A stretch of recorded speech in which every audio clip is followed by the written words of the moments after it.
దేశవ్యాప్తంగా కౌంటింగ్ జరగనుంది. సాయంత్రం నాటికి పూర్తి స్థాయిలో ఫలితాలు వెలువడనున్నాయి.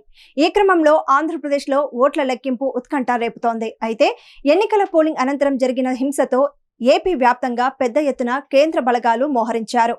ఎక్కడ కూడా అవాంఛనీయ సంఘటనలు జరగకుండా పకడ్బందీగా చర్యలు చేపట్టారు. ప్రతి నియోజకవర్గంలో ప్రత్యేక స్టేకింగ్ ఫోర్సులు ఏర్పాటు చేశారు. కౌంటింగ్ కేంద్రాల వద్ద 144 సెక్షన్ పోలీస్ యాక్ట్ అమలు చేస్తున్నారు. అంతేకాకుండా సీఎం జగన్, చంద్రబాబు నివాసాలు, పార్టీ ఆఫీసుల వద్ద భద్రతను పెంచారు.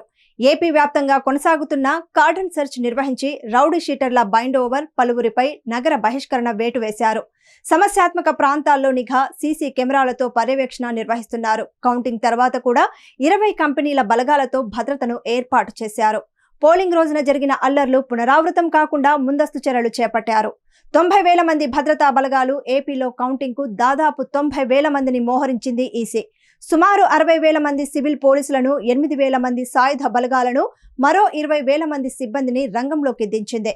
45,960 మంది ఏపీ స్టేట్ పోలీసులకు తోడుగా 3,500 మంది కర్ణాటక పోలీసులు, 4,500 మంది తమిళనాడు పోలీసులు రేపు బందోబస్తులో ఉండనున్నారు. అలాగే 1,622 మంది హోంగార్డులు, 3,366 మంది ఇతర పోలీస్ సిబ్బంది కౌంటింగ్ సెక్యూరిటీ విధుల్లో ఉంటారు. వీరికి తోడుగా మరో 18,609 మందిని మోహరించింది ఈసీ. ఇందులో 3,010 మంది ఎన్సీసీ, 13,739 మంది ఎన్ఎస్ఎస్ సిబ్బంది, 1,614 మంది ఎక్స్ సర్వీస్ మెన్, 246 మంది రిటైర్డ్ పోలీస్ సిబ్బంది విధుల్లో ఉంటారు. ఆంధ్రప్రదేశ్లో కౌంటింగ్ ఇలా రాష్ట్ర వ్యాప్తంగా 33 ప్రాంతాల్లో 375 కౌంటింగ్ హాల్స్ ఏర్పాటు చేశారు.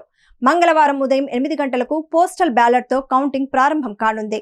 ఉదయం 8:30 గంటలకి ఈవీఎంస్ కౌంటింగ్ ప్రారంభం కానుంది. అసెంబ్లీ, పార్లమెంట్ ఓట్ల కౌంటింగ్ కు 350 హాల్స్ ఏర్పాటు చేశారు. పోస్టల్ బ్యాలెట్ లెక్కింపునకు 75 హాల్స్ ఏర్పాటు చేశారు. అభ్యర్థుల సమక్షంలో ఇవాళ ఎన్నికల అధికారులు స్ట్రాంగ్ రూమ్స్ ను తెరవనున్నారు. అనంతరం పోస్టల్ బ్యాలెట్ బాక్సులను కౌంటింగ్ కేంద్రాలకు తరలించనున్నారు. కౌంటింగ్ కేంద్రాల వద్ద 3 అంచెల భద్రతను ఏర్పాటు చేశారు. రేపు రాష్ట్ర వ్యాప్తంగా 144 సెక్షన్ అమలు చేయడంతో పాటు మద్యం దుకాణాలు, బార్ అండ్ రెస్టారెంట్లు బంద్ చేయనున్నారు. అయితే కొన్ని జిల్లాల్లో ఎల్లుండి వరకు మద్యం దుకాణాలు మూసివేయనున్నారు. ఫలితాల ప్రకటన తర్వాత ఊరేగింపులు, ర్యాలీలకు ఈసీ అనుమతిని నిరాకరించింది.